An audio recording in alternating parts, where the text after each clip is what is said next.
The second aid organization has now paused operations in Gaza. We're told the U.S.-based NGO American Near East Refugee Aid, along with the World Central Kitchen, provide an average of 250,000 meals a day there. UNRWA's CEO Sean Carroll joins me now from Amman, Jordan, for more on this. Sean, thank you for coming on. I cannot imagine what it's like for your team to hear news like this. So what was your reaction when you found out these 7 aid workers were killed? We're devastated. Our team is devastated. We've worked with World Central Kitchen since the first days of this war. We've worked with them on the last 2 much smaller wars in Gaza.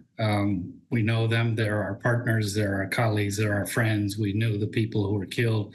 This is very hard for our staff. Sean, what's it like for UNRWA workers in Gaza right now, and what are they doing now that operations are paused?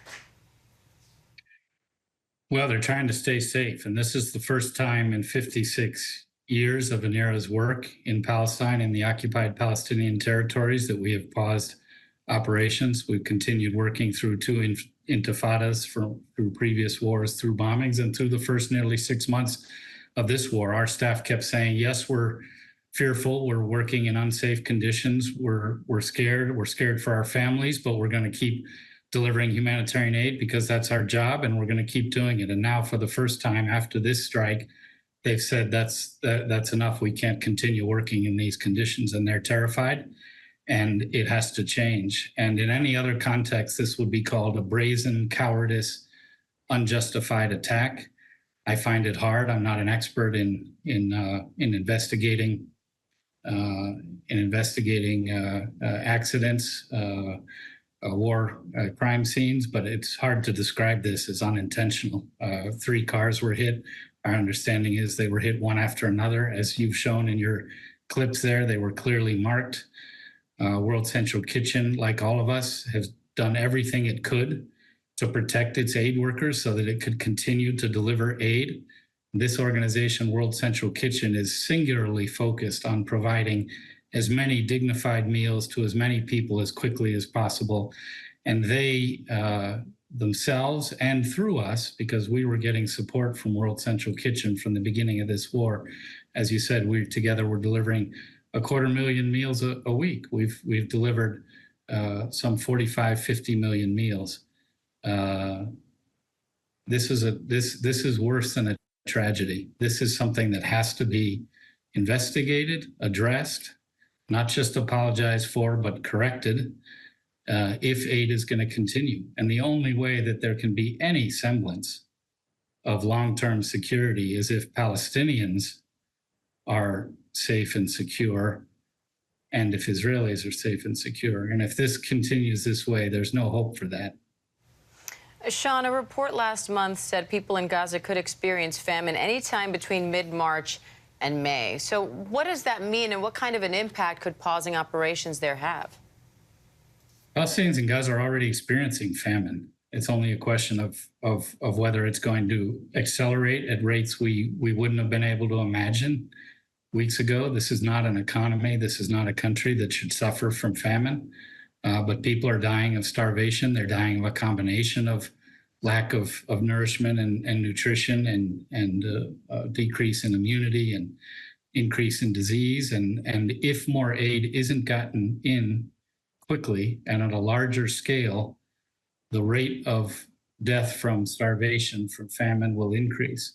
And right now, if major aid organizations like the World Central Kitchen and UNRWA are pausing our operations because our staff cannot safely deliver aid, then obviously not enough aid is going to be delivered, and we will see more people starving. What would it take for UNRWA to resume operations in Gaza? It's hard to say, because we did what we're supposed to do. We deconflicted the shelters where our staff and their families lived, our offices, our distribution centers, our cars, our routes. And World Central Kitchen was a master at this, and they did all of this. And they had armored cars, and they had personal protective equipment. It's hard to know what it would take. And an apology saying this was unintentional and an accident is not enough, because that doesn't reassure us. I'm not sure what it will take. I think the world needs to stop and think and ask hard questions. And the Israeli government and the Israeli society needs to ask itself those tough questions. And the Biden administration needs to ask themselves and their friends in Israel, what does this mean? What does this mean for humanity? And again, I'll say it, it's not just a question of Palestinians' safety and security and dignity and survival. It becomes a question of that as well for Israel. This is not something that will increase Israel's security. Targeting humanitarian aid workers who are trying to provide sustenance and life-saving aid to Palestinians, killing them is not going to increase Israeli security.